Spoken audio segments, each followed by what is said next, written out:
বাসর ঘরে ভাঙা কাচের স্তূপের মাঝে বসে আছে এক নববধূ। দৃষ্টি তার সামনের দিকে নিবদ্ধ, নির্লিপ্ত দৃষ্টিতে পরখ করছে সামনে ভাঙচুর করা মানুষটিকে। রুমের অবস্থা করুণ, কক্ষের একটা কাজও আস্ত নেই, ভেঙে টুকরো হয়ে ছিটিয়ে আছে ফ্লোরে। সফেদ পর্দা, বেডশিট সহ বিভিন্ন জিনিস মাটিতে পড়ে গড়াগড়ি খাচ্ছে।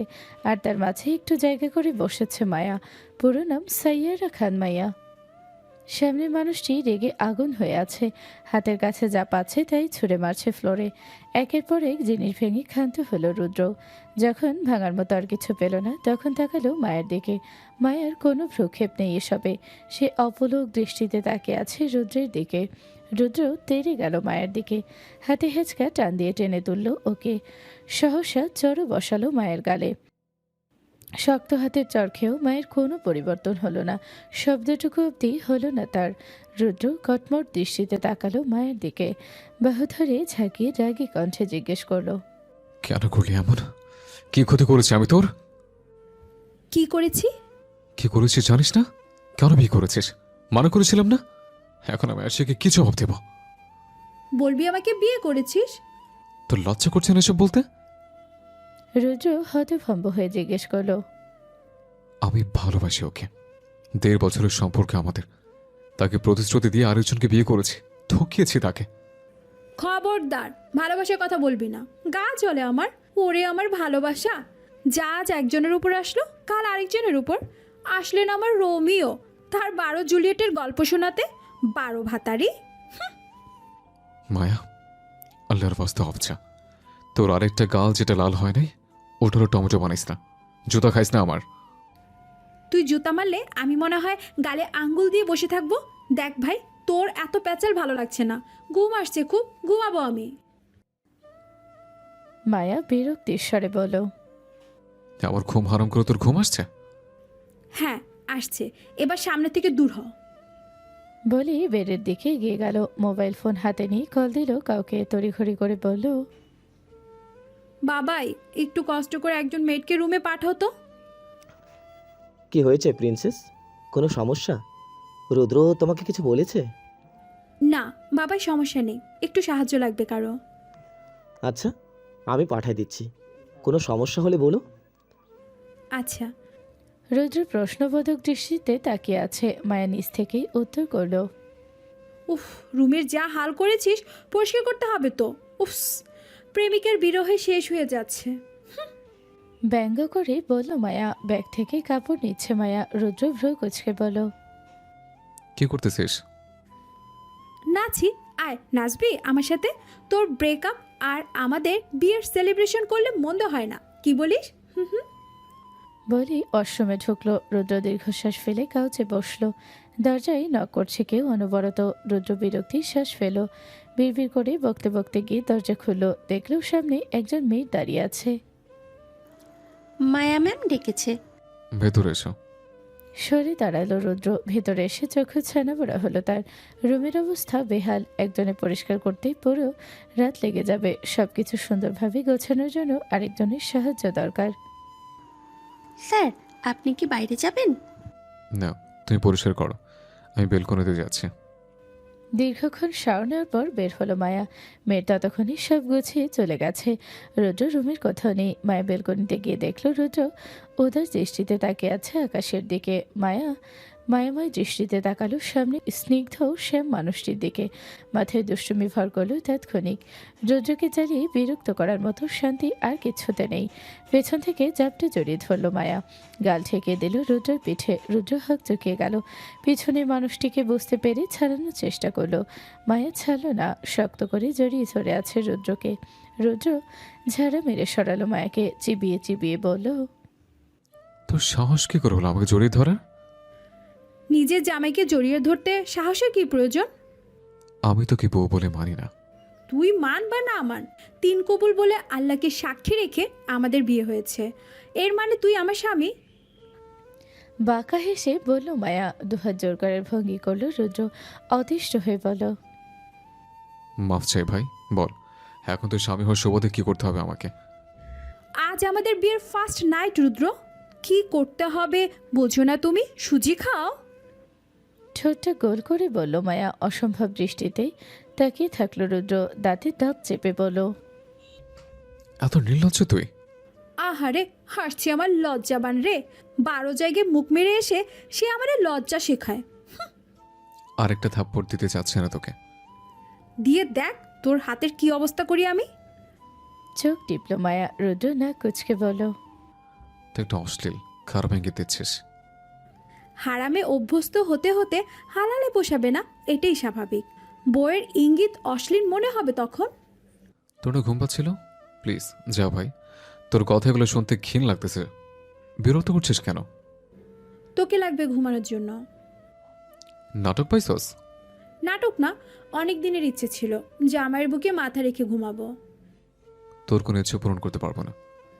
ওকে, তাহলে আমি বাবাইকে কল করে বলছি যে তুই আমাকে মেরেছিস। কখন মারলাম আমি তোকে? ওই হারামি, ভুলে গেছিস নাকি? গালে এখনো টন টনে ব্যথা আমার। একদম ভালো হয়েছে। দেখ, তুই বাবাকে কল দিবি না। আচ্ছা দেব না, চল আমার সাথে। অগত্যা রুদ্র গেল মায়ের সাথে। নয়তো দেখা গেল সত্যি কল দিয়ে শুধু ওর বাবা না, পুরো গোষ্ঠীকে নিয়ে আসলো। কক্ষে যেতেই বাঁকা হাসলো মায়া। বেডের দিকে তাকিয়ে কোনো চোখে তাকালো রুদ্রর দিকে, বলল, ফুলে সাজানো হলে মন্দ হতো না। বাসর বাসর ফিল আসছে না, কি করা যায় বল তো বাডি।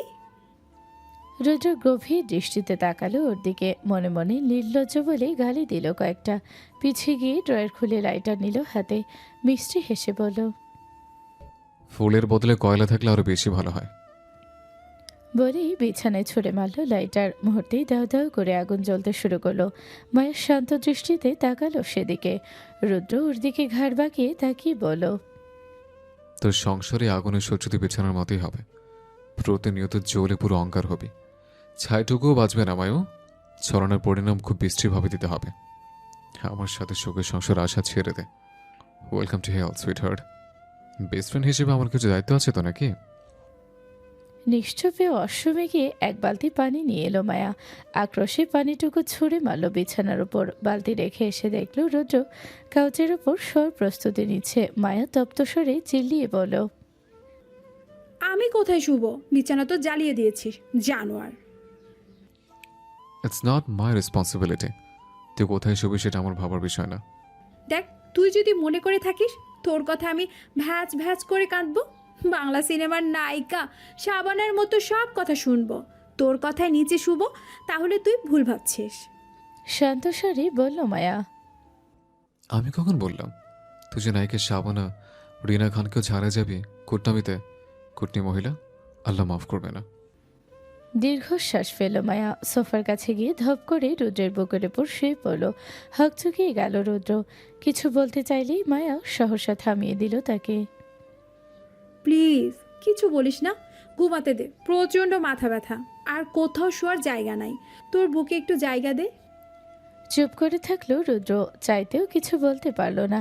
এ পাগলকে বোঝানো ওর পক্ষে সম্ভব না। ও কোনোদিন যেতে পারেনি মায়ের সাথে, আজও পারল না। মায়া নিজের মন মর্জি করল।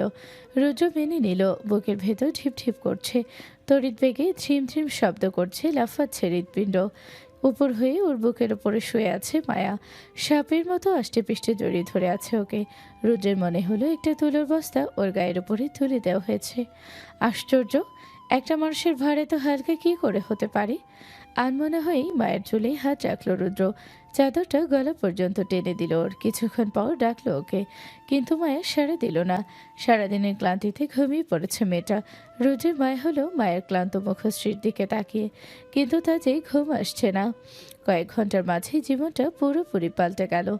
একটা মানুষ অনাকাঙ্ক্ষিতভাবে জুড়ে গেল ওর সাথে। সামনের দিনগুলো কেমন হবে জানা নেই রুদ্রর, তবে এতটুকু জানা আছে মায়াকে অর্ধাঙ্গিনী হিসেবে মানতে পারবে না ও কখনোই। মায়ের জায়গা আলাদা, সেখানে ভালোবাসা নামক জিনিসটা কখনো আসবে না। অতীত গ্রীষ্মের প্রচণ্ড তাপদাহে জনজীবন অতিষ্ঠ। সকাল 8টা বেজেও রোদে তেজ প্রখর। চট্টগ্রাম শহরের ব্যস্ত রাস্তা, সাউন্ডবক্সে ফুল ভলিউমে গান বেজে চলেছে। মনোযোগে ড্রাইভিংয়ে ব্যস্ত মায়া। স্টিয়ারিং ঘোরাচ্ছে আর নিঃশব্দে ঠোঁট নাড়িয়ে গানের সাথে সাথে তাল মেলাচ্ছে। ফোনের রিংটোনে মনোযোগের ব্যাঘাত ঘটল ওর। ভলিউম কমিয়ে দিয়ে কল রিসিভ করলো। ব্লুটুথ কানেক্ট করতে উপাস থেকে কেউ তড়িঘড়ি করে বলল, কোথায় তুই? এই তো রাস্তায় আসছি। কেন, কিছু হয়েছে? কি হয়নি সেটা বল। সিনেমা হচ্ছে বন্ধু, তুমুল মারপিট লেগেছে ক্যাম্পাসে, অনেকেই হতাহত। রোহানদের গ্যাংয়ের সাথে রুদ্র ঝামেলা লেগেছে, আর তুই তো জানিস বন্ধুর ঝামেলা মানে আমাদের ঝামেলা। ও শিট। রাহুল, রুদ্রের কিছু হয়নি তো? তোরা ঠিক আছিস তো সবাই? আতঙ্কিত হয়ে বলল মায়া। ফোনের ওপাশ থেকে প্রচুর চিৎকার চেঁচিমেচির আওয়াজ শোনা যাচ্ছে। রাহুল কথা বলল না অনেকক্ষণ। মায়া আবারও চিন্তিত স্বরে বলল, হ্যালো হ্যালো রাহুল, ভয় হচ্ছে আমার দোস্ত। ঠিক আছিস তো তোরা? রুদ্র কই? ওর কিছু হয়নি তো? তোর কি মনে হয় আমরা ওর কিছু হতে দেব? এখন সেফ জোনে থেকে ঢিল ছুটছি ওদেরকে, সবগুলোর মাথা ফাটাবো একে একে। আমাদের সঙ্গে পাঙ্গা নেবে তাই না? সবগুলোকে হসপিটালে ভর্তি করাবো আজকে। তুই জলদি আয়। আচ্ছা, আমি আসছি। কিছু সাসপেন্স বাকি রাখিস আমার জন্য। চিন্তিত ভঙ্গিতে গাড়ির স্পিড বাড়ালো মায়া। যত দ্রুত সম্ভব পৌঁছাতে হবে, সাসপেন্স মিস করা যাবে না কোনো মতেই। বন্ধুদের পক্ষ থেকে কয়েকটা ঢিল ওকেও ছুটতে হবে। আবার রুদ্রের জন্য চিন্তা হচ্ছে, যদিও এসব ওরা হরহামেশাই করে থাকে, তবুও মারামারি করে শখানেক জখম নিয়ে ফিরবে ছেলেটা। মায়ের সোজা হবে না সেসব। রাহুলের কণ্ঠেও কেমন জানি লাগছিল।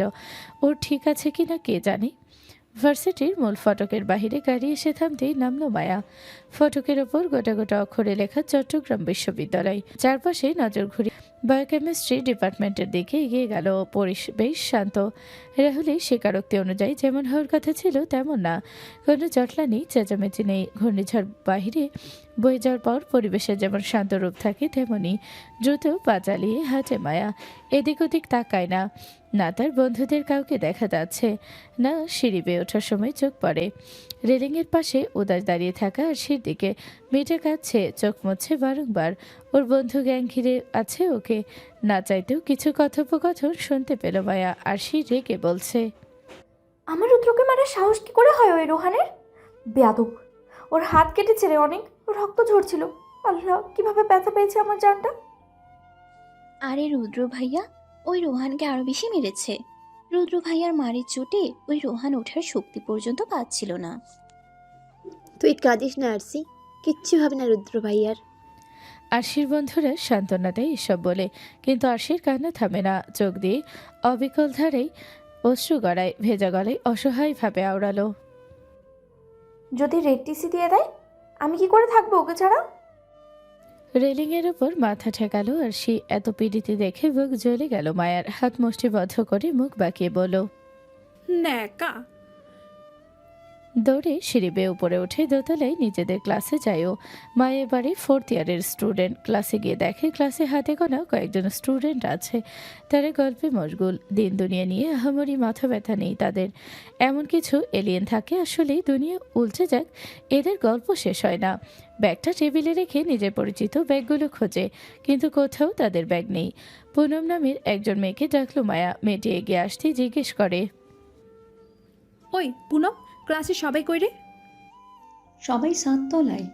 রুদ্র আর রোহানকে প্রিন্সিপাল স্যার তার অফিসে ধরে নিয়ে গেছে। কি বলছিস? প্রিন্সিপাল স্যার নিশ্চয়ই অনেক খেপেছে। হ্যাঁ, অনেক। প্রিন্সিপাল স্যার না গেলে তো খুনাখুনি হয়ে যেত। তিনি গিয়েই থামিয়েছে। মারামারি থামিয়ে রেগে ফায়ার হয়ে কলার ধরে নিয়ে গেছে দুজনকে। নির্ঘাত টিসি খাবে। মায়া চিন্তিত হয়। পুনমকে কিছু বলতে না দিয়ে বেরিয়ে যায় কক্ষ ছেড়ে। লিফটের সাহায্যে 7 তলায় এসে পৌঁছালো মায়া। বারান্দায় পা দেওয়ার জায়গা নেই। স্টুডেন্টদের উপচে পড়া ভিড়। গিজগিজ করছে মানুষে। মাথা উঁচিয়ে কোনো মতে ওর বন্ধুদের খোঁজে।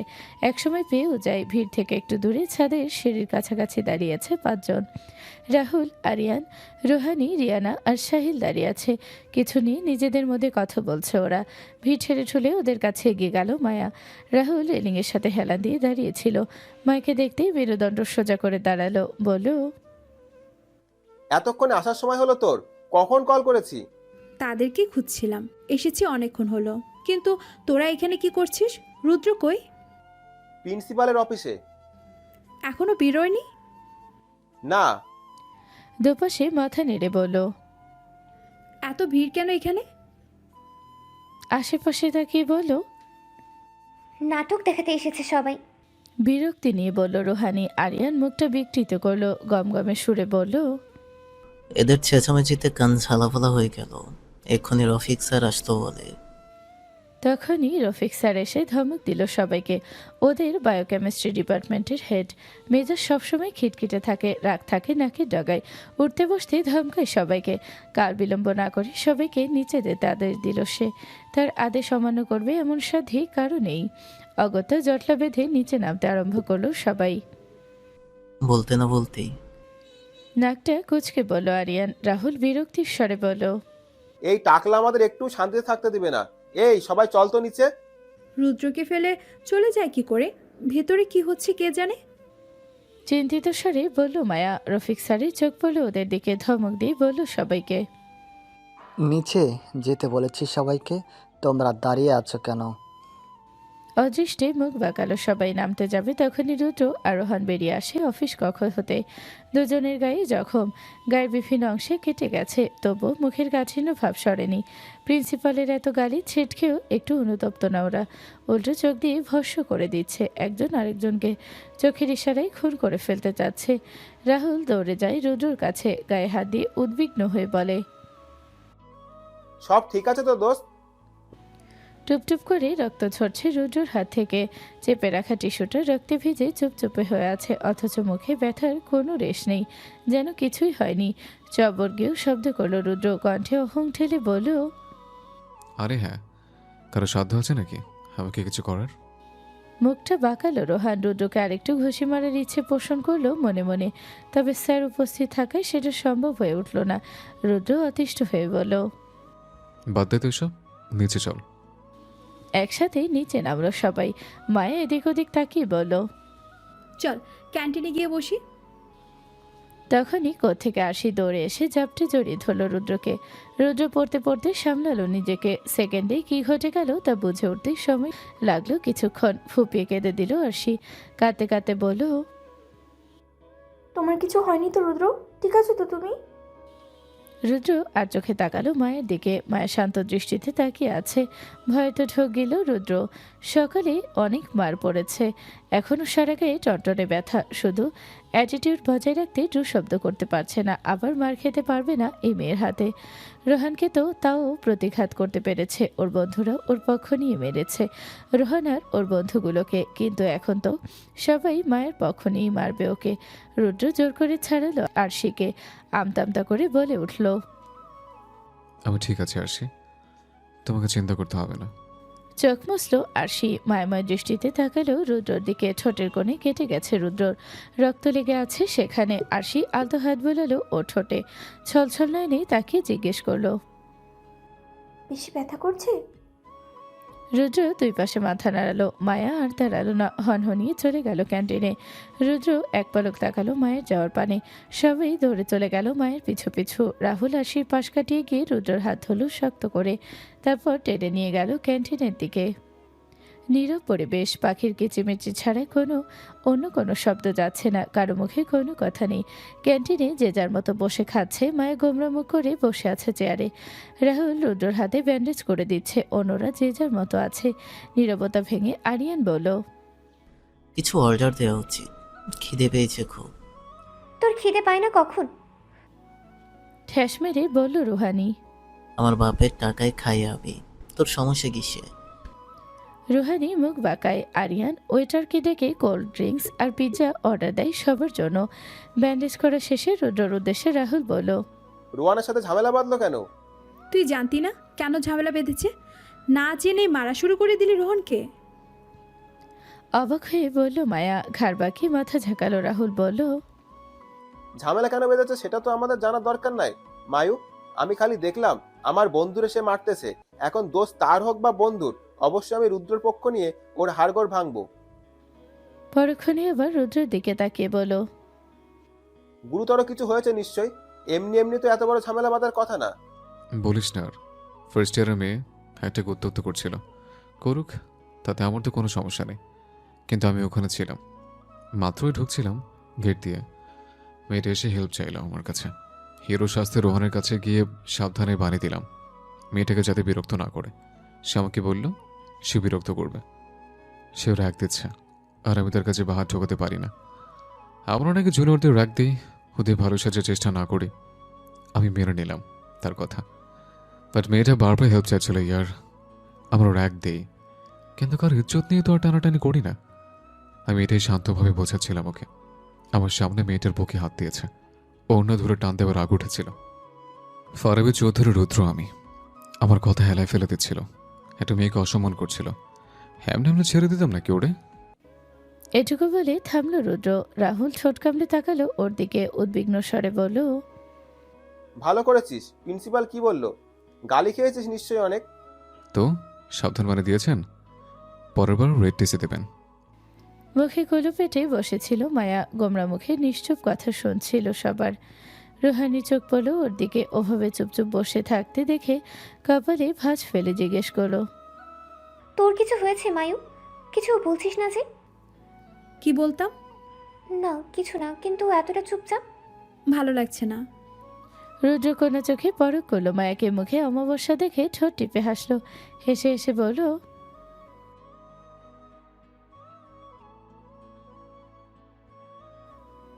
বিরক্তিকর দৃষ্টিতে তাকালো মায়া। বৃত্তৃষ্ণায় মুখ দিয়ে গালিটুকু বের করলো না। তখনই হন্তদন্ত হয়ে একটা মেয়ে দৌড়ে আসলো। এভাবে দৌড়ে আসায় হকচকে যায় সবাই। মেয়েটাকে কোমরে হাত রেখে হাঁপালো কিছুক্ষণ, সোজা হয়ে উঠে দাঁড়িয়ে রুদ্রকে উদ্দেশ্য করে বলল, থ্যাঙ্কস রুদ্র ভাইয়া, আপনি না থাকলে ছেলেটা আমাকে আরও বেশি অপমান করতো। কিন্তু আমার জন্য আপনাকে এত সমস্যার সম্মুখীন হতে হয়েছে, এত হার্ট হয়েছেন আপনি। সরি। আচ্ছা ওকে, সমস্যা নেই। সিনিয়র হিসেবে এটুকু দায়িত্ব ছিল আমার, এখানে থ্যাঙ্কস বা সরি বলার কিছু নেই। আর যদি কোনো সমস্যার সম্মুখীন হও আমাকে বলবে। মুচকি হেসে আশ্বাস দিল রুদ্র। মেয়েটি লাজুক হাসে, বিদায় নিয়ে চলে যায়। রুদ্র মেয়েটি যাওয়ার পানে তাকিয়ে বাঁকা হাসলো। সবার দিকে তাকাতেই খেয়াল করলো সবাই চোখ ছোট ছোট চোখে স্ক্যান করছে ওকে। বিহবল পলক ছাপটালো, সন্দেহ নিয়ে বলল, কি ব্যাপার, সবাই এভাবে তাকিয়ে আছিস কেন? নাক ফুলিয়ে তাকালো মায়া, দাঁতে দাঁত চেপে বলল, কয়টা লাগে তোর, হ্যাঁ? আর কয়টাকে ফাঁদে ফেলে শান্তি হবে, হ্যাঁ? একটু আগেই না একজন তুই ব্যথা পেয়েছিস বলে চোখের পানি নাকের পানি একসাথ করছিলি, এখন আবার আরেকজন লাজুক সাজছে তোর দিকে তাকিয়ে। আর কয়জনের সাথে খেলবি ভাই, লজ্জা করে না? আরে একটা বাচ্চা মেয়েও সাহায্য করা ধন্যবাদ দিতে এসেছিল। হতভম্ব হয়ে বলল রুদ্র। হ্যাঁ রে, ফার্স্ট ইয়ারে বাচ্চা মেয়ে, এখনো ফিটারি খায়। রুদ্র সাফাই দিয়ে আর কিছু বলতে যাবে তার আগে উঠে দাঁড়ালো মায়া, বন্ধুদের উদ্দেশ্য করে বলল, আমি চলে যাচ্ছি, আজকে আর ক্লাস করব না। যা হলো তাতে মনে হয় না আর ক্লাস হবে। এত তাড়াতাড়ি চলে যাবি? আর কিছুক্ষণ থাক, আজ না হয় ক্লাস করব না, ঘুরবো। তড়িঘড়ি করে বলল রুহানি। না রে, সকাল থেকে যা দেখছি তাতে আর থাকার ইচ্ছে নেই। ইউনো, ক্যারেক্টারলেসদের থেকে দূরে থাকা উচিত। বড় বড় পা ফেলে চলে গেল মায়া। রুদ্র মুখ লটকে তাকিয়ে থাকলো সেদিকে। মেয়েটা যেমন চাই তাই বলে ওকে মুখের উপরে বলে দিয়ে চলে যায়। না রুদ্র সেরকম, সেটা বড় কথা না, তাই বলে পিঠ পিছনে বলা যায়, কিন্তু সে বলবে সামনাসামনি। গালিগালাজ করতে পর্যন্ত ছাড়ে না, অথচ রুদ্র তার পাল্টা জবাব দিলে সমস্যা। বন্ধুমহল রণচণ্ডী রূপ ধারণ করে তেড়ে আসবে ওকে মারতে। আরিয়ান বিরক্ত নিয়ে তাকালো রুদ্রর দিকে, ভ্রুদয় গুটিয়ে বলল, তোর জন্য চলে গেল মেয়েটা। আমি আবার কি করলাম? মানে সব দোষ আমার, তাই না? বিমর্ষরে বলল রুদ্র। না, সব দোষ মায়ার। তোর সাথে কোনো মেয়েকে পিরিতি করতে দেখলেই ওর এমন করতে হবে কেন? একটা দোতলা বাড়ির সামনে মায়ের গাড়ি এসে থামতেই দারোয়ান এসে তড়িঘড়ি করে গেট খুলে দিল। গাড়ি চালিয়ে খানমঞ্জিলে ঢুকলো মায়া। সামনে সরু রাস্তা, দুই পাশে গার্ডেন। গাড়ি পার করে সদর দরজার সামনে এসে দাঁড়ালো মায়া। বেল বাজিয়ে অপেক্ষা করতে লাগলো দরজা খোলার। একটি হাস্যোজ্জ্বল মুখে নারী এসে দরজা খোলে। মায়া জড়িয়ে ধরল সেই নারীকে, উচ্ছ্বসিত স্বরে বলল, আম্মু, আজকে হঠাৎ এত ভালোবাসা, এত তাড়াতাড়ি চলে এসেছো যে? ক্লাস হয়নি আজকে? আমি বুঝি তোমাকে ভালোবাসি না, আর ভার্সিটিতে প্রবলেম হয়েছিল, তাই আর ক্লাস করিনি। যাওয়ার কি দরকার ছিল তাহলে? বাদ দাও তো ওসব। ওয়াও, এত গ্র্যান্ড কিসের? বিরিয়ানি রান্না করেছো বুঝি? হ্যাঁ। বলে কিচেনে গেলেন মাহিরা খান। মায়া পিছু পিছু হাঁটল তার কিচেনের সামনে দাঁড়াতেই মানারা পানির গ্লাস এগিয়ে দিলেন ওর দিকে। এই নাও ঠান্ডা পানি। থ্যাঙ্কস আম্মু। পানিটুকু এক চুমুকে শেষ করে সিঁড়ি বেয়ে দোতলায় উঠল মায়া। ক্লান্ত পায়ে এগিয়ে গেল তার রুমের দিকে। রুমে এসে উদাস হাত পা ছড়িয়ে শুয়ে পড়ল নরম বিছানার উপর। উপর হয়ে শুতেই কখন যে চোখ লেগে এলো টের পেল না মায়া। ফোনে তীব্র ভাইব্রেশনে ঘুম ভাঙল ওর। বিছানা হাতে ফোন রিসিভ করে কানে দিল। চোখ টেনে খুলতে কষ্ট হচ্ছে। ওভাবেই জড়িয়ে যাওয়া কণ্ঠে বলল, হ্যালো, কে বলছেন? আমি আপনার জামাই বলছি ম্যাম। জামাই? কিন্তু আমার তো এখনো বিয়ে হয়নি। ঘুম ঘুম স্বরে বলল মায়া। কি বলছেন এসব? দেখুন, আমি জানি আপনি রেগে আছেন, তাই বলে আপনি আমাকে আর আমার সন্তানকে অস্বীকার করতে পারবেন না। মায়া হক চুকে উঠে বসে। ঘুম এখনো পুরোপুরি কেটে গেছে। ভালো করে নম্বরটা পরখ করে দেখে নেয়। নাম্বারটা উঠছে না। ফোনের ওপাশ থেকে উচ্চস্বরে হাসির আওয়াজ শোনা যাচ্ছে। হৃদয় গুটে ফেলো মায়া। ঝাঁঝালো স্বরে বলল, রুদ্রর বাচ্চা, এই ভর দুপুরে কল করে বিরক্ত করছিস কেন? প্রথমত, আমার এখনো বিয়ে হয়নি, আর বাচ্চা তো অনেক দূরের কথা। আর দ্বিতীয়ত, এখন সন্ধ্যা, দুপুর না। ফোনে টাইম চেক করে দেখে 6টা বেজে 30 মিনিট। অবাক হলো মায়া। এতক্ষণ ঘুমিয়েছে ও?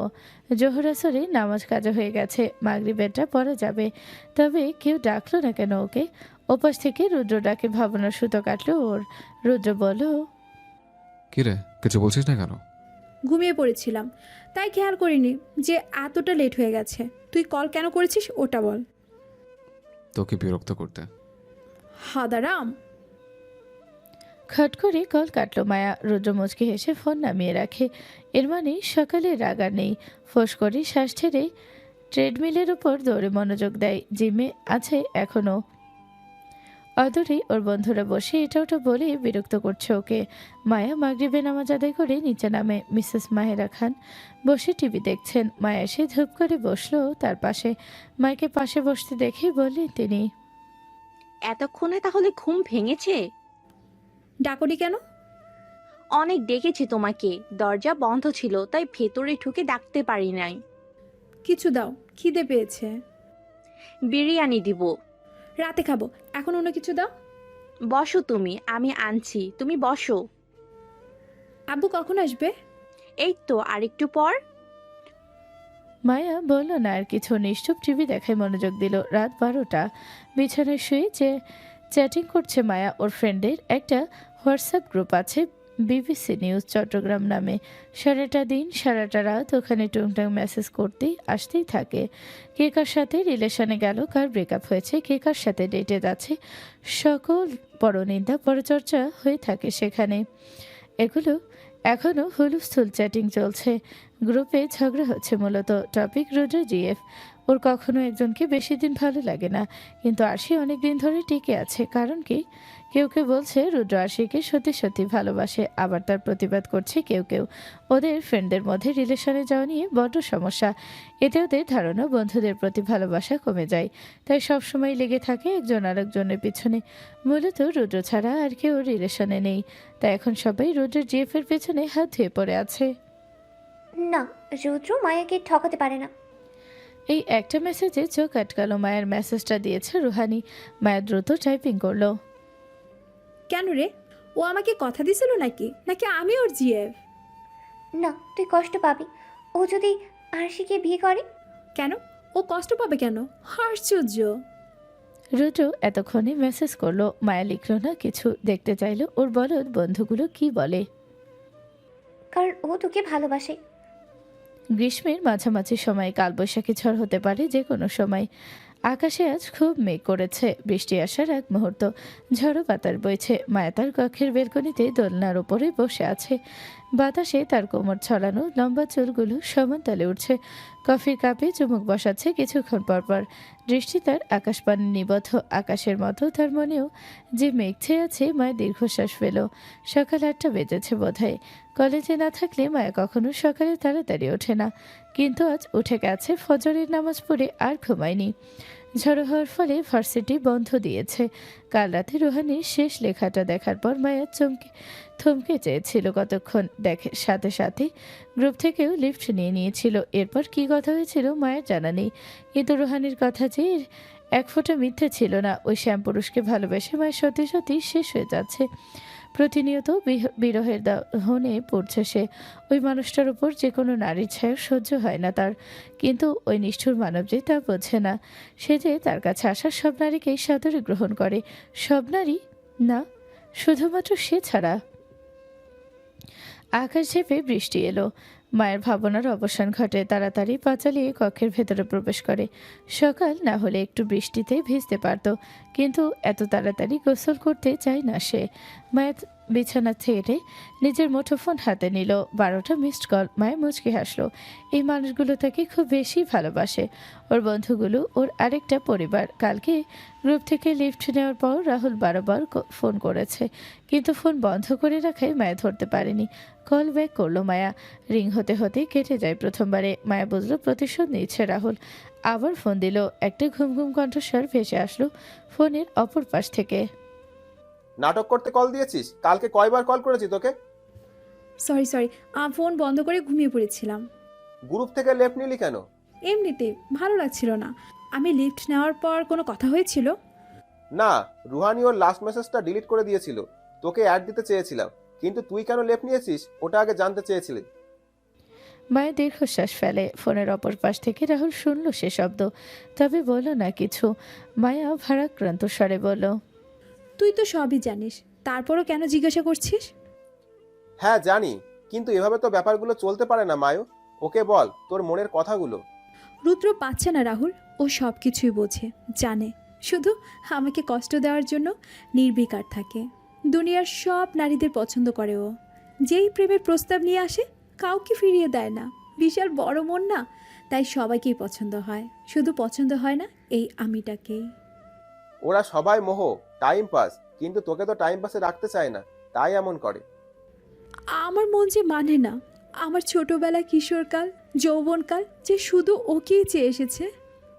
তোর ভালোবাসা তোর হবে মায়ু, দেখে নিস। না হলে জোর করে নিজের করব। হিওনো, আমি যেটা চাই সেটা আমি নিজের করে ছাড়ি। ও চাক বা না চাক, ওকে আমার হতেই হবে। বাঁকা হেসে বলল মায়া। রাহুল বলল, প্ল্যান থাকলে বল, আমরা সবাই আছি তোর সাথে। এখন না, আর একটু সময় যাক। ওর সাথে ছলনা করতে চাচ্ছি না। আচ্ছা তাহলে রাখছি এখন। রাহুল কল কেটে দেয়। মায়া আবার ভাবনায় ডুব দেয়। ফোন দিয়াটে কিছু লাইব্রেরির একেবারে কর্নারে মুড অফ করে বসে আছে রুদ্র। টেবিলের উপর খোলা বইটার পাতা পাখার বাতাসে উঠছে, সেদিকে তেমন একটা খেয়াল নেই ওর। কোনো এক চিন্তায় মশগুল সে। জনমানব শূন্য লাইব্রেরি, নীরব পরিবেশ। সকালে তেমন একটা কেউ এদিকে আসে না। নীরবতার অবসান ঘটিয়ে ধূপধাপ পা ফেলে কক্ষে ঢুকলো আরশি। রুদ্র তাকালো না সেদিকে। গালে হাত দিয়ে ভাবনায় ব্যস্ত, দৃষ্টি শেলফের দিকে নিবদ্ধ। ওকে দেখতেই মাথা নুয়ে হাসলো আরশি।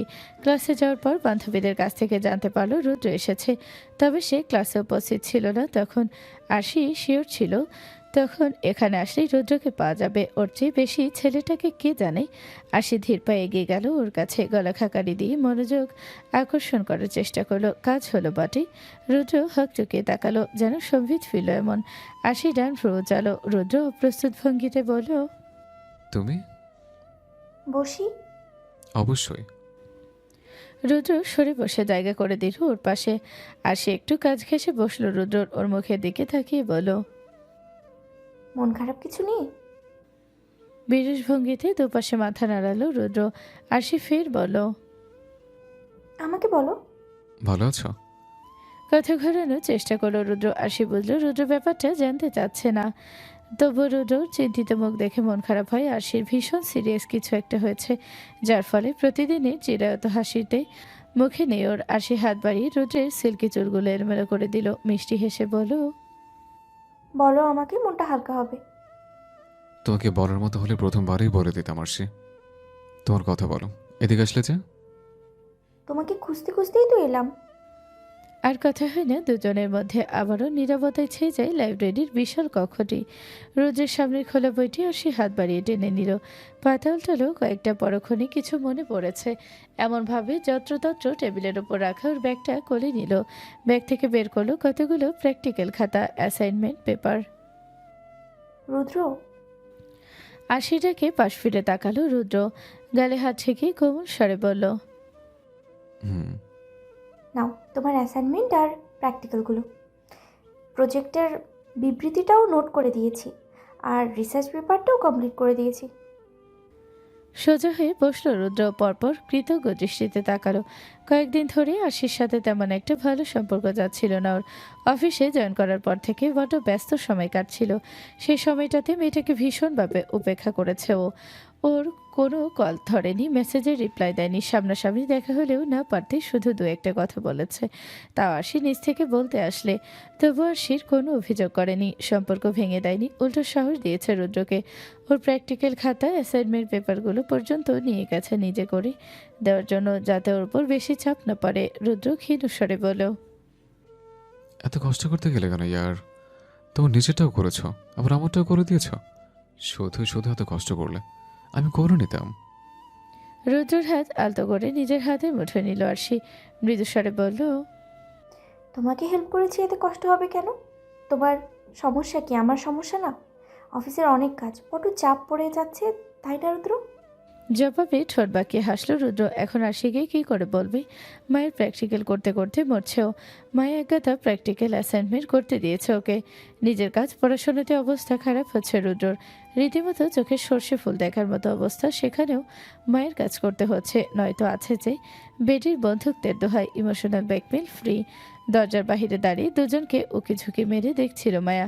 ওর পিছনে রুহানি, তার পিছনে রিয়ানা, আবার ওদের তিনজনের পিছনে রাফুল। সাহিল আর আরিয়ান সারিবদ্ধভাবে বাঁকা হয়ে দাঁড়িয়ে আছে। রুহানি মুখ ঝামচে মেরে বলল, দেখলি দেখলি কেমন পিরিতি করেছে দুইটো? গা জ্বলছে রে বোন। ফুঁসতে ফুঁসতে বলল মায়া। রাহুল সোজা হয়ে দাঁড়ালো, ফুঁসে বলল, চল তো ভিতরে, বাইরে দাঁড়িয়ে নাটকগুলো দেখা আর সম্ভব হচ্ছে না। সবাই গড়গটিয়ে ঢুকলো ভেতরে। রুদ্র আর আশি নিজেদের মধ্যে কথা বলাই ব্যস্ত ছিল। বন্ধুমহলে সবাইকে প্রবেশ করতে দেখতেই দাঁড়িয়ে গেল রুদ্র। রাহুল এসে কাজ জড়িয়ে ধরল ওর। রুদ্র অবাক স্বরে বলল, তোরা তোকে খুঁজছিলাম আমরা, চল। কোথায়? যেখানে নিয়ে যাব সেখানে যাবি তুই, কোথায় আবার কি? না, বন্ধুর চেয়ে প্রেমিকা বেড়ে গেছে। ফিজাল হেসে বলল রাহুল। রুদ্র অস্থির হয়ে বলল, এভাবে বলছিস কেন? আচ্ছা চল।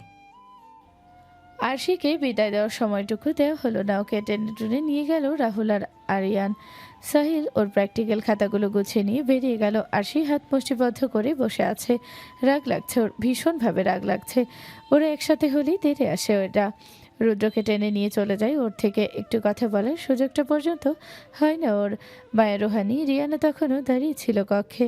মায়ের শীষ বাজালো, তা ছিল করে বলল, আহারে, বপেনের সাথে টাইম স্পেন্ড করা হলো না আর বেবি। রাগে টেবিলে বাড়ি মারল। আরশি চকিতে উঠে দাঁড়িয়ে ফুঁসে বলল, তোমাদের সমস্যাটা কোথায়? সব সময় আমার সাথে এমন করো মানে কি? রোহানি দুপায়ে গিয়ে এলো, তর্জনী তুলে বলল, তোকে বলেছিলাম না রুদ্রের থেকে দূরে থাকতে? কথা শুনিস না কেন তুই? আমাদের বন্ধুর সাথে ঢলঢলি করে অবশ্যই আমাদের সমস্যা হবে। রিলেশনে আছি আমরা, কেন দূরে থাকবো ওর থেকে আমি? কেমন বন্ধু তোরা? ওর ভালোবাসাকে সবসময় দূরে ঠেলে দিস তোরা। গলা উঁচিয়ে বলল আরশি। চোখ পাকিয়ে তাকালো মায়া। তপ্তস্বরে বলল, গলার আওয়াজ নিচে কর, কানে শুনতে পাই আমরা। আর তোকে কোনো ভালো টালো বাসে না ও। খেলেছে তোকে নিয়ে ভাই, টাইম পাস করেছে তোর সাথে ভাই, কেন বুঝিস না তুই? ফুঁসতে ফুঁসতে তাকালো আরশি। নাক ফোলাচ্ছে ও বারংবার অনেক করে চেষ্টা করছে নিজের রাগ বাহিরে বেরোতে না দিতে। রুহানি শ্রেষ্ঠত্বক হাসলো। ক্রোধান্বিত স্বরে বলল, কি মারবি আমাদেরকে? পারবি আমাদের সাথে? নাক ফাটিয়ে দিই তোর। ডিপার্টমেন্ট হেডকে গিয়ে বিচার দিই তোর নামে। আমাদের কথাই শুনবে সে। ইউনো না, আমরা টিচারদের ফেভারিট স্টুডেন্ট। শেষবার সাবধান করছি তোকে, রুদ্র থেকে দূরে থাক। পরের বার কথাটা শুধু মুখে বলবো না, হাতের প্রয়োগও খুব বিশ্রীভাবে করব। মুখ ঘুরিয়ে গটগটিয়ে বেরিয়ে গেল। তিনজন ধক করে টেবিলে বসে পড়ল। আরশি হাত দিয়ে মুখে কান্না আটকানোর চেষ্টা করলো। নিজের কেন যেন খুব করে কান্না পাচ্ছে। মেয়েগুলো সবসময় এমন করে ওর সাথে। ছেলেগুলো টেনে টুনে নিয়ে যায় রুদ্রকে। রুদ্রর সাথে রিলেশনে যাওয়ার পর থেকে এসব শুরু করেছে ওরা। আরশি সত্যি ফিট আপ এসবে। রুদ্র ক্লাস বাঙ্ক দিয়ে লাইব্রেরিতে এসে বসেছে। মায়াও এসেছে ওর পিছু পিছু। রুদ্র কোথাও যাবে আর মায়া সে আভাস ধরে সেদিকে ছুটবে না, সেটা কোশ্মিন কালেও হতে পারে না। মায়া গালে হাত দিয়ে ফোন দেখায় ব্যস্ত। রুদ্র বসে নোটস করছে। এই নোটসগুলো ওর অনেকগুলো প্র্যাকটিক্যালও কমপ্লিট করা বাকি। মায়ের সব নোটস, প্র্যাকটিক্যাল, রিসার্চ পেপার সব কিছু গুছিয়ে দিতে গিয়ে রুদ্র নিজের কাজ করার সময় পায়নি। তাও আর সেই প্র্যাকটিক্যাল আর রিসার্চ পেপার রেডি করে দিয়েছে। এদিকে একটু চিন্তা কম আছে। মায়ের সব কিছু কমপ্লিট করে ওকে বুঝিয়ে দাও রুদ্রের দায়িত্ব। তারপরও নিজের কাছে হাত দিতে পারবে এর আগে না। এসব অন্যায় ছোটবেলা থেকেই হয়ে আসছে ওর সাথে, আর রুদ্র নিজের সাথে এসব অন্যায় হতে দিচ্ছে। মায়া ফোন দেখতে দেখতে এক পলক তাকালো রুদ্রের দিকে, আবার ফোন দেখে ব্যস্ত হয়ে কিছু একটা ভেবে বলল, রুদ্র, তুই আমাকে ভালোবাসিস? হঠাৎ এই প্রশ্ন? রুদ্র লেখায় ব্যস্ত ছিল, তাই সে কথাটা আমলে নিল না। মায়া আবার জোর দিয়ে বলল, বল না, ভালোবাসিস কি না? বাসি তো। কিরকম কিরকম ভালোবাসিস? বন্ধুর মতো। আমি তোকে বন্ধুর মতো ভালোবাসি। বাট আমি তোর বন্ধুত্বের ভালোবাসা চাই না।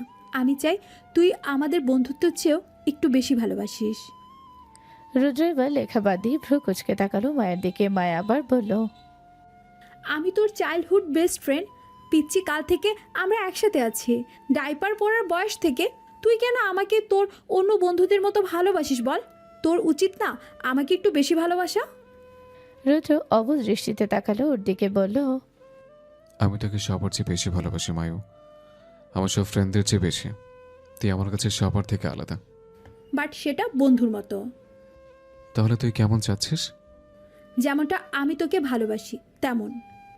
তুই আমাকে কিরকম ভালোবাসিস? তুই বুঝিস না, তুই একটা গাধা। রুদ্র কথাগুলো খুব উদাস হয়ে বলছিল, কারণ ও লেখায় ব্যস্ত ছিল। ওর সমস্ত মনোযোগ সেদিকে ছিল। মুহূর্তে মায়ের রেগে আগুন হয়ে তাকালো ওর দিকে। রুদ্র তড়িঘড়ি করে বলল, আরে বাবা, হলোটা কি? এখনো তো ঠিক ছিলে। মায়ের চোখেতে উঠে দাঁড়ালো, রেগে মেগে বলল, তোকে বোঝানোই বেকার। আমাকে মামুনির সাথে কথা বলতে হবে। কি এমন কথা যেটা আম্মু বুঝবে কিন্তু আমি বুঝছি না? চেষ্টা না, আমি বারবার সেম কথা বোঝাবো তোকে? যা, তুই তোর 101টা প্রেমিকা নিয়ে থাকগা। আমার কোনো দাম নাই তোর কাছে। ঝোপঝাপ পা ফেলে লাইব্রেরি কক্ষ থেকে বেরিয়ে গেল মায়া। রুদ্র অনেকবার পিছু ডাকলো। এই দাঁড়া, কোথায় যাচ্ছিস? আরে হুট করে রেগে গেলি কেন? আমি কি দোষ করেছি? মায়া শুনল না, নিজের মতো বেরিয়ে গেল। রুদ্র কপাল চাপড়ালো, বিড়বিড় করে বলল, আল্লাহ, এই পাগলকে বোঝা আমার সাধ্যি না। কোথায় যে যাবো একে নিয়ে? উত্তপ্ত দুপুরে ঘেমে নিয়ে একাকার হয়ে বাড়ি ফিরল মায়া। ক্লান্ত ভঙ্গিতে সদর দরজা দিয়ে প্রবেশ করলো। ড্রয়িং রুমে সোফায় বসে আছে একজন। মায়ের বাবা মুস্তাফিজ খান কারোর সাথে বসে গল্প করছেন। মায়া খেয়াল করে দেখলো রুদ্রের বাবা রোয়ান চৌধুরী এসেছেন। দুজন হেসে হেসে কথা বলছেন। মায়া খুশি হয়ে এগিয়ে গেল তাদের দিকে, মিষ্টি হেসে সালাম দিল রোয়ান চৌধুরীকে। মায়ের দিকে তাকিয়ে হাসলেন তিনি, প্রগাঢ় স্বরে বললেন, কেমন আছো প্রিন্সেস? ভালো আছি বাবাই, তুমি কেমন আছো? তোমাকে দেখেই ভালো হয়ে গেছি। মামুনিকে আনোনি কেন? তোমার মামুনি অসুস্থ। কি হয়েছে মামুনির? আতঙ্কিত হয়ে জিজ্ঞেস করে মায়া। আরে তেমন কিছু না, মাথা ব্যথা করছে তাই ঘুমোচ্ছিল, ডাকিনি আর, একাই চলে এসেছি। তখনই মিসেস মাহেরা খান নাস্তা নিয়ে এলেন। মুস্তাফিজ খান আর রোয়ান চৌধুরী ছোটবেলা থেকেই ঘনিষ্ঠ বন্ধু, একই কলেজে পড়েছেন দুজনে, একেবারে বেস্ট ফ্রেন্ড যাকে বলে। তাই রুদ্র আর মায়ের পরিবারে ছোটবেলা থেকেই ঘনিষ্ঠ আত্মীয়তার সম্পর্ক, আর তাই ছোটবেলা থেকেই দুজন একসাথে বড় হয়েছে। দুজনের বাসায় দূরত্ব মাত্র 5 মিনিট। মায়ের মা মায়ের পাশে বসলেন, চারজনই গল্প করছে। মায়ের গল্পে ঝুলি নিয়ে বসেছে রোয়ান চৌধুরীর কাছে। কথার মাঝেই রুদ্রের বাবা মায়াকে বললেন, প্রিন্সেস, তুমি একটু বাইরে যাও তো, আমরা বড়রা একটু কথা বলবো। মায়া মাথা নাড়িয়ে উঠে দাঁড়ালো, চলে গেল গার্ডেনের দিকে। মোস্তাফিজ খান চিন্তিত হয়ে বললেন, কি এমন বলবি যে ওকে উঠিয়ে দিলি? তোমার মনে আছে আমরা দুজন কি ওয়াদা করেছিলাম? ওয়াদা তো অনেক করেছি, তুই কোনটার কথা বলছিস? মায়া, রুদ্র 8 মাসের ছোট। আমার এখনো মনে আছে, মায়া যখন জন্ম নিয়েছিল তখন তুই বলেছিলি আমি যেটা চাই তুই আমাকে সেটাই দিবি। আমি আমার ছেলের জন্য তোর মেয়েকে চেয়েছিলাম। তুই আমাকে কথা দিয়েছিলি দুজনেই বড় হলে আমার মেয়েকে আমার ছেলের হাতেই তুলে দিবি। আমি আমার মেয়েকে নিয়ে যেতে চাই। এখন ওরা দুজন বড় হয়েছে, আমরাও বুড়ো হয়ে যাচ্ছি। দুজনের বিয়েটা দেওয়ার এটাই সঠিক সময়। প্রস্তাবটা সুন্দর, কিন্তু আমাদের দুজনের মতামতটাও নেওয়া প্রয়োজন। আমরা তো আর কিছু চাপিয়ে দিতে পারি না ওদের উপর। যদিও আমি জানি মায়ার তরফ থেকে হ্যাঁই হবে। আমার মেয়ের ব্যক্তিগত কেউ নেই, আমি জানি। তুমি কি বলো মাহেরা? অবশ্যই, দুজনেই যেহেতু বেস্ট ফ্রেন্ড, এখন আমার মনে হয় না আপত্তি থাকবে। ভালোবাসাটা বিয়ের পর এমনিতেই হয়ে যাবে।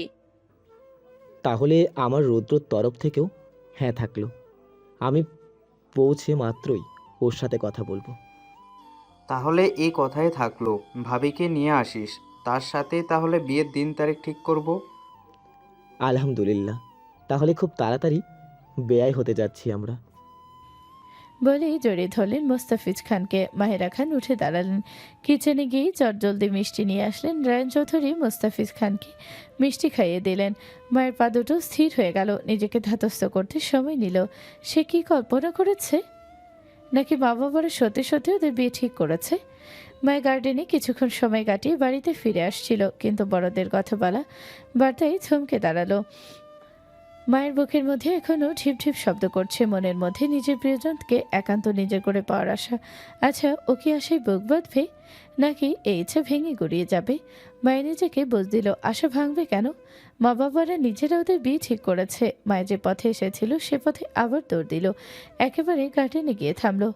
ইস, চারপাশ এত সুন্দর লাগছে। একটু আগেই তো গার্ডেনে এসেছিল, তখন তো এত সুন্দর লাগেনি। নিজের প্রিয় মানুষকে বিয়ে করার খুশি বুঝি চারপাশ এত সুন্দর করে দিয়েছে।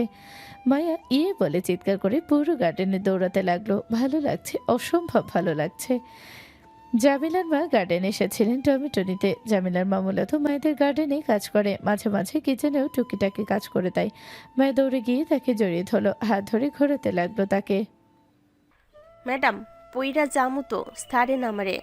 এই, তোমাকে না কতবার বলেছি আমাকে ম্যাডাম না ডাকতে, তারপরও তুমি ডাকছো। নাম ধরে ডাকবে, বুঝেছো? না ম্যাডাম, আপনারে নাম ধইরা ডাকতে পারবো না। আপনি আমার ম্যাডামই, কিন্তু আপনারে আজকে অনেক খুশি মনে হইতাছে। হ্যাঁ আন্টি, আজকে আমি অনেক খুশি, অনেক। মায়া অমায়িক হাসলো। জামিলার মাও হাসলো তার হাসি দেখে। জিজ্ঞেস করার প্রয়োজন মনে করলো না এত খুশি কিসের। মায়াকে তার অসম্ভব সুন্দর মানুষ মনে হয়, নয়তো তার মতো কাজের লোকের সাথে কত সুন্দর আচরণ করে। মানুষটাকে খুশি দেখলেই ওর খুশি লাগে। মায়া জানে না সামনে ওর জন্য কি অপেক্ষা করছে, তারপরও সেই খুশির মুহূর্তটা অনুভব করতে চায়।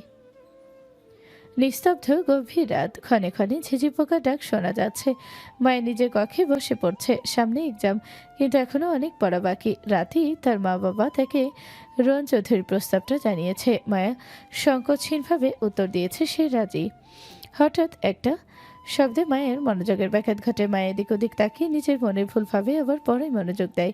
আবার সেই ঠকঠক আওয়াজ। মায়ের ভয় পেয়ে যায়, না এবার সে ভুল শুনছে না। কিন্তু এই রাত 2টার সময় কে এলো? পরের টেবিল থেকে উঠে দাঁড়িয়ে দরজায় কান পাতল মায়া। এত রাতে তো তার মা বাবার আসার কথা নয়। না, আওয়াজটা দরজা থেকে আসছে না, আওয়াজটা আসছে বেলকনি দরজা থেকে। এত রাতে কে এলো? চোর নয় তো? কিন্তু চোর আসলে তো আর দরজা ধাক্কা দিত না। মায়ার ভয়ে গলা শুকিয়ে গেছে। কি করবে সে এখন? মাকে ডেকে আনবে? মায়া নিজের সিদ্ধান্ত নিজেই নাকচ করলো। এত রাতে মা বাবার কক্ষে গিয়ে দরজা ধাক্কানো ভালো হবে না। মায়া আশেপাশে কিছু খুঁজলো, কিন্তু মাথা ফাটানোর মতো কিছু পেল না। অনেক খোঁজার পর খাটের নিচ থেকে ক্রিকেট ব্যাট খুঁজে পেল। মাঝে মাঝে ক্রিকেট খেলার মোট সুইং হয় তার। ধীর পায়ে দরজার দিকে এগিয়ে গেল। ওপাশের ব্যক্তিটি এখনো দরজা ধাক্কাচ্ছে। মায়া কান পাতল, কেউ একজন ফিসফিস করে কিছু বলছে। দরজা খুলে হাত উঁচিয়ে ব্যাট দিয়ে বাড়ি মারতে যাবে, তার আগেই তার হাত একটা পুরুষালী হাত আটকে দিল এবং অন্য হাতে মায়ের মুখ বন্ধ করে দেওয়ালের সাথে আটকে নিল। আগন্তুক ব্যাট কেড়ে নিয়ে সন্তর্পণে মাটিতে রাখলো যাতে আওয়াজ না হয়। মায়া পিটপিট করে চোখ খুলল। রুদ্র চোখ মুখ কুঁচকে তার দিকে তাকিয়ে আছে, হাত দিয়ে ঠেসে বন্ধ করে আছে মায়ের মুখ। কতক্ষণ ধরে ডাকছে তোকে? ব্যর্থ পোথাকার, দরজা খুলছিল না কেন? ক্ষুব্ধ হয়ে বলল রুদ্র। মায়া করছে কিন্তু কোনো উত্তর দিচ্ছে না। কিরে, উত্তর দিচ্ছিস না কেন? বেশি ফালতুমি করছিস আজকে তুই। মায়া চোখ দিয়ে ইশারা করে, রুদ্রর হাতের দিকে দেখায়। এখনো তার হাত দিয়ে মায়ের মুখ বন্ধ করে আছে। রুদ্র বুঝতে পেরে হাত সরিয়ে নিল। মায়া তখনই যেন প্রাণ ফিরে পেয়েছে, বুকে হাত দিয়ে জোরে জোরে নিঃশ্বাস নিচ্ছে। হে ড্রামা কুইন, এত নাটক করার কিছু হয়নি, আমি আলতো করেই ধরেছি। মায়া রেগে তাকালো রুদ্রর দিকে, সহসা চর বসালো রুদ্রর বাহুতে। এখন যদি ওকে খুন করে ফেলতে পারতো তাহলে হয়তো শান্তি হতো। এত রাতে এখানে এসেছিস কেন? আমি অনেক ভয় পেয়ে গেছিলাম রে। নাচতে এসেছি, নাচতে। রুদ্র নিজের বাহুতে হাত বোলাতে বোলাতে বলে। মায়া ভেঙচি কাটলো। ওই দোতলায় কিভাবে আসলি, তাও দরজা ছাড়া? পাইপ পেয়ে এসেছে। তোর বাবা এমন দারুণ ডেকেছে যে পাহারা না দিয়ে নাক ডেকে ঘুমাচ্ছে। এখন যদি বাড়িতে চোর ঢোকে তারপরও ওই ব্যাটা টের পাবে না। মায়া বিরক্ত নিয়ে তাকালো। রুদ্র মায়াকে পাশ কাটিয়ে গিয়ে খাটে গিয়ে বসলো। এখানে এসে বস, গুরুত্বপূর্ণ কথা আছে তোর সাথে। মায়া রুদ্র দেখে মুখ করে বসলো, গোমরা মুখে বলল, বলেন আপনার ইম্পর্টেন্ট কথা, যার জন্য এত রাত বাড়ি বেয়ে এসেছেন। ভয় পাচ্ছিস? ভয় কেন পাবো? এত রাতে একটা ছেলে তোর রুমে, তোর যদি কোনো কিছু করে ফেলে? তুই কিছু করবি আমার? হাসতে থাকলো মায়া, ছোট ছোট চোখ করে তাকিয়ে থাকলো রুদ্র। মায়া হাসতে হাসতে বলল, বন্ধু, উল্টো তোর ভয় পাওয়া উচিত। একা একটা ছেলে তুই আমার সাথে, যদি তোর কিছু করে ফেলি। হুম। শয়তানি হাসলো মায়া। রুদ্র মিছে মিছে ভয় পাওয়ার নাটক করলো, সার ঠিক করার ভাঙ করলো। মায়া সিরিয়াস হয়ে বলল, বল তোর গুরুত্বপূর্ণ কথা, যেটা বলার জন্য এত রাতে চলে এসেছিস। রুদ্র এক্সাইটেড হয়ে বলে উঠল। তার মানে হলো মায়া অসম্ভব বিস্মিত হবে। জানি তো। মায়ের নির্লিপ্ত স্বরে বলল। মায়ের নির্লিপ্ততা যেন রুদ্রকে বিস্মিত করে দিল। তুই জানতিস কি করে? বাবাই আগে এসব নিয়ে এখানে আলোচনা করে গেছে, মানে দুই বন্ধু মিলে বিয়েটা ঠিক করেছে। তোর থেকে জিজ্ঞেস করেছে তুই রাজি কিনা? হ্যাঁ করেছে। কি বলেছিস তুই? রাজি আমি। হতভম্ব হয়ে তাকালো রুদ্র, ওর দৃষ্টিতে এক প্রকার উপেক্ষা করে। মায়া আবার বলল, তুই কি উত্তর দিয়েছিস আমাকে সেটা বল। আমি বলেছি আমি রাজি না। রুদ্র নিজেকে ধাতস্থ করে উত্তর দিল, কেন রাজি না? তুই জানিস না আমি কেন রাজি না? আমি তোকে বিয়ে করতে পারবো না। কেন পারবি না? কি কমতি আছে আমার মাঝে বল। আমি তোকে কোনোদিন সে চোখে দেখিনি, তুই আমার বেস্ট ফ্রেন্ড। কি করে তোকে বিয়ে করতে পারি আমি? বাংলাদেশে কোন সংবিধানে লেখা আছে বেস্ট ফ্রেন্ডকে বিয়ে করা যাবে না? মায়া, তোর মতো শাকচুনের সাথে আমি ঘর পাতাতে পারবো না। আর আর তোর প্রতি আমার কোনোদিন সে ভালোবাসাটা আসবে না। ভালোবাসতে হবে না তোকে, সংসার করলেই হবে। আমি করবো না বিয়ে, যে করেই হোক আমি বিয়েটা ভাঙবই। যদি তুই নিজে কিছু করতে পারিস কর, কিন্তু আমি বড়দেরকে কষ্ট দিতে পারবো না। মায়ু, বোঝার চেষ্টা কর, আমি কি করে বিয়ে করে তোকে? আমি যে ভালোবাসি আর শিখে। জানা আছে তোমার ওই ভালোবাসা, কয়েকদিন পর সেই ভালোবাসা আরেকজনের উপর বর্তাবে। ক্যারেক্টারলেস কোথাকার। দেখ, একদম গালি দিবি না, আমি ওকে সত্যি ভালোবাসি। আর যদি ক্যারেক্টারলেস হয়েই থাকে তাহলে বিয়ে কেন করতে চাইছিস? করিস না। ভালোবাসি যে, তোর সাথে সারা জীবন থাকতে চাই তাই। জানা আছে তোমার ভালোবাসা, তুই সব ছেলেকে বাসিস। তোমার মতো ভাইবো না আমারে, তোর মতো ওভাবে আর কাউকে বাসি না। কিভাবে বোঝালে বুঝবি আমাকে? আমার অনুভূতি কেবল ওভাবেই বোঝায়। তুই মজা করছিস তাই না, সবসময়ের মতো? মায়া তখন মাথা নিচু করেছিল, এবার মাথা তুলে রুদ্রের দিকে তাকালো। আমার চোখের দিকে তাকিয়ে বল, আমি মজা করছি। রুদ্র মায়ের চোখের দিকে তাকাতে পারল না বেশিক্ষণ। মায়া ওই চোখ দুটো দিয়ে জাদু করে মানুষটাকে। ওর চোখের মণি দুটো কুচকুচে কালো, গভীর ভীষণ। রুদ্র সে গভীরতায় হারিয়ে যায়, বেশিক্ষণ চোখে চোখ রাখতে পারে না। ওই চোখের দিকে তাকালেই নরম হয়ে যায় ও। মেনে নেয় মায়ের সব কথা। রুদ্র মাথা নুয়ে আস্তে করে বলল, আমি তোকে ভালো রাখতে পারবো না মায়ু। তোর সাথে থাকার জন্য যদি আমাকে শর্ত দেওয়া হয়, আমার সব সুখ চলে যাবে, তারপরও আমি তোকেই চাই। মায়া প্লিজ। অনুনয় করে বলল রুদ্র। অনেক সময় কেটে গেছে, দুজনেই মুখোমুখি বসে আছে। কারো মুখে কোনো কথা নেই। রুদ্র বুকের মধ্যে ঝিমঝিম শব্দ হচ্ছে, সবেগে লাফাচ্ছে হৃৎপিণ্ড, অথচ মুখে কিছু বলতে পারছে না। তার কাছে ভালোবাসা মানেই শুধুই কষ্ট। তাই তো সে কোনোদিন কাউকে সত্যিকারে ভালোবাসেনি। কিন্তু মায়া, ও তো চায় না মায়া কোনোদিন কষ্ট পাক। মেয়েটার মধ্যে খুবই নরম, ছোটবেলা থেকে ভীষণ আদরে আদরে বড় হয়েছে কিনা। ওই নরম হৃদয়খানা ভেঙে যাক, ওকে ভালোবেসে তা সে সহ্য করতে পারবে না যে। ও রুদ্র কিছু বলতে চেয়েও বলল না। রুদ্র, আমার মনে হয় তোর চলে যাওয়া উচিত। এক্ষুনি সকালের আজান দিবে, এলাকার মুরব্বীরা নামাজ পড়তে যাবে। তোকে এই সময় এখান থেকে বেরোতে যদি কেউ দেখে ফেলে, এক কথাকে 6 কথা বানিয়ে রটাবে। তোর সাথে এখন মাত্র বিয়ের কথা চলছে, আমি আমার গায়ে কলঙ্ক লাগাতে চাই না।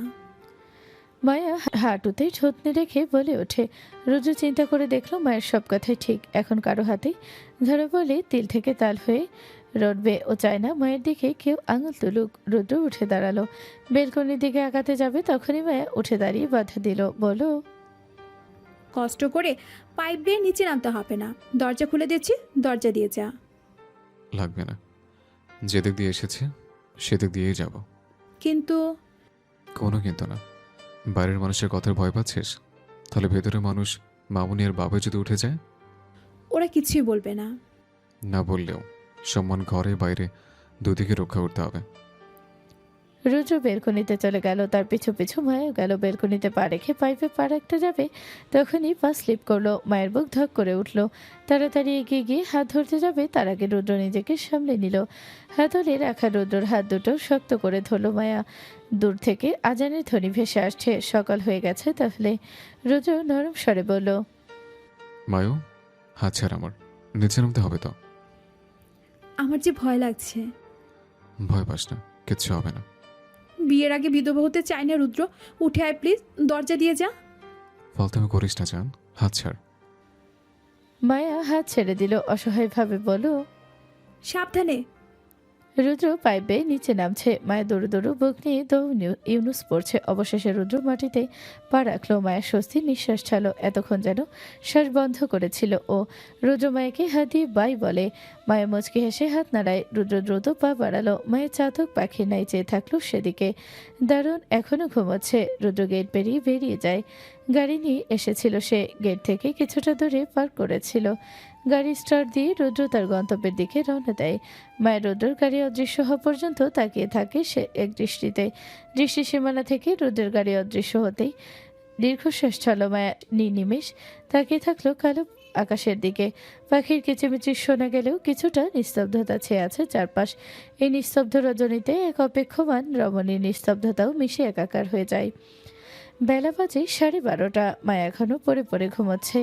ডাইনিংয়ে টুকটাক আওয়াজ শোনা যাচ্ছে। মিসেস মাহেরা খান কিচেনে কাজ করছেন, তাকে বাড়ির অন্যান্য সার্ভেন্টরা সাহায্য করছেন।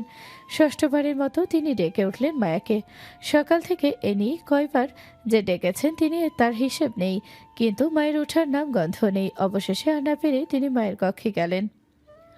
উপর হয়ে বেঘরে ঘুমাচ্ছে মায়া। কক্ষ এখনো অন্ধকারাচ্ছন্ন। পর্দার কারণে সূর্যের আলো ভিতরে ঢুকতে পারছে না। তিনি পর্দা সরিয়ে দিলেন। সূর্যের আলো চোখে মুখে আসছে পড়তেই মায়া চোখ মুখ কুঁচকে অপর পাশ ফিরে শুয়ে পড়ল। টেবিলে এখনো বইগুলো মেলে রাখা। মায়ের অগোছালো টেবিল দেখে মিসেস খান হাসেন। মাঝে মাঝে মায়া টেবিলে মাথা রেখে ঘুমিয়ে পড়ে। আজকে তাও বিছানায় ঘুমিয়েছে। টেবিলের বইগুলো গুছিয়ে দিয়ে মায়ের পাশে বসেন। চুলগুলো কপালের উপর থেকে সন্তর্পণে সরিয়ে দেন। তার একমাত্র মেয়ে মায়া, খুব বেশি ভালোবাসেন তাকে। তার জীবনের একমাত্র অবলম্বন। দেখতেও হয়েছে একদম তার মতো।